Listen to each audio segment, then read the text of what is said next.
Assalamualaikum warahmatullahi wabarakatuh. Salam sejahtera bagi kita semua. Perkenalkan, kami dari tim Mindsetters Universitas Diponegoro ingin memaparkan mengenai strategi transformasi keberlanjutan PT Pancabudi Idaman Tbk dengan menggunakan pendekatan triple bottom line. PT Pancabudi Idaman Tbk atau PBID merupakan salah satu produsen plastik terbesar di Indonesia. Perusahaan ini menghadapi 3 tantangan. Yang pertama adalah ketergantungan pada bahan baku fosil yang harganya berfluktuasi mengikuti minyak dunia. Yang kedua, masalah limbah plastik yang terus-menerus meningkat, serta yang terakhir, tekanan regulasi dan perubahan preferensi konsumen ke arah produk ramah lingkungan. Untuk menjawab tantangan tersebut, kami menyusun strategi berbasis triple bottom line, yaitu profit, people, and planet, agar perusahaan tetap kompetitif sekaligus berkelanjutan. Nah, teman-teman sekalian, saat ini kita membahas dari aspek lingkungan. Nah, lingkungan ini merupakan salah satu tantangan terbesar yang dialami oleh PBID. Pada tahun 2024, PT Pancabudi Idaman Tbk telah berhasil mendaur ulang plastik sekitar 11.040 ton plastik, meningkat 19% dari tahun sebelumnya. Meski begitu, kontribusi ini masih kecil dibanding total 12,6 juta ton sampah plastik nasional per tahun. Strategi lingkungan yang kami tawarkan itu adalah meliputi optimalisasi daur ulang plastik, kemudian optimalisasi daur ulang dengan target peningkatan kapasitas sekitar 30% pada tahun 2027.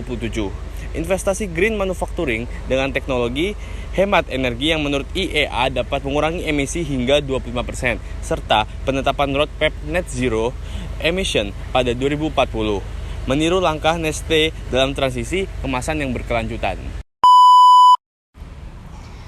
Dari aspek sosial, PBID memperkerjakan lebih dari 5.600 orang dengan 40% diantaranya adalah pekerja perempuan. Hal ini lebih tinggi dari rata-rata dari sektor manufaktur Asia Tenggara yang hanya 32% menurut ILO tahun 2022. Namun, ada ruang untuk memperkuat dampak sosial. Pertama, perusahaan dapat melibatkan UMKM dalam rantai pasok sirkular ekonomi seperti yang direkomendasikan oleh Ellen MacArthur Foundation di tahun 2019. Kedua, peningkatan keterampilan karyawan melalui pelatihan teknologi hijau agar siap menghadapi transformasi industri. Serta yang ketiga, memperluas kemitraan dengan komunitas lokal melalui CSR seperti program bank sampah dan konservasi lingkungan. Dengan strategi ini, PBID mampu membangun citra positif sekaligus meningkatkan kepercayaan masyarakat. Nah, teman-teman sekalian, saat ini kita membahas dari aspek lingkungan. Nah, lingkungan ini merupakan salah satu tantangan terbesar yang dialami oleh PBID. Pada tahun 2024, PT Pancabudi Idaman Tbk telah berhasil mendaur ulang plastik sekitar 11.040 ton plastik, meningkat 19% dari tahun sebelumnya. Meski begitu, kontribusi ini masih kecil dibanding total 12,6 juta ton sampah plastik nasional per tahun. Strategi lingkungan yang kami tawarkan itu adalah meliputi optimalisasi daur ulang plastik, kemudian optimalisasi daur ulang dengan target peningkatan kapasitas sekitar 30% pada tahun 2027. Investasi green manufacturing dengan teknologi hemat energi yang menurut IEA dapat mengurangi emisi hingga 25%, serta penetapan roadmap net zero emission pada 2040, meniru langkah Nestle dalam transisi kemasan yang berkelanjutan. Berdasarkan analisis tersebut, kami menyusun roadmap transformasi keberlanjutan PBID. Dalam jangka pendek, dari tahun 2025 hingga 2027, perusahaan menargetkan efisiensi energi sebesar 10%, peningkatan kapasitas daur ulang sebesar 30%, dan melibatkan 100 UMKM.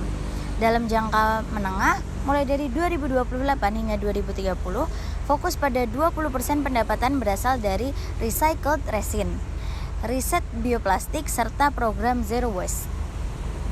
Sementara dalam jangka panjang, yaitu dari tahun 2030 hingga 2035, targetnya adalah 50% produk berbasis biodegradable, roadmap net zero emission di 2040, dan peningkatan ekspor eco packaging 2 kali lipat.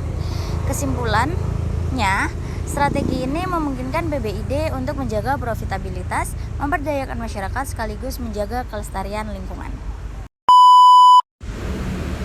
Terima kasih atas perhatian Bapak dan Ibu sekalian. Semoga strategi ini bisa membawa PT Panca Bumi Idaman Tbk menjadi pemimpin industri strategi berkelanjutan di Indonesia. Wassalamualaikum warahmatullahi wabarakatuh.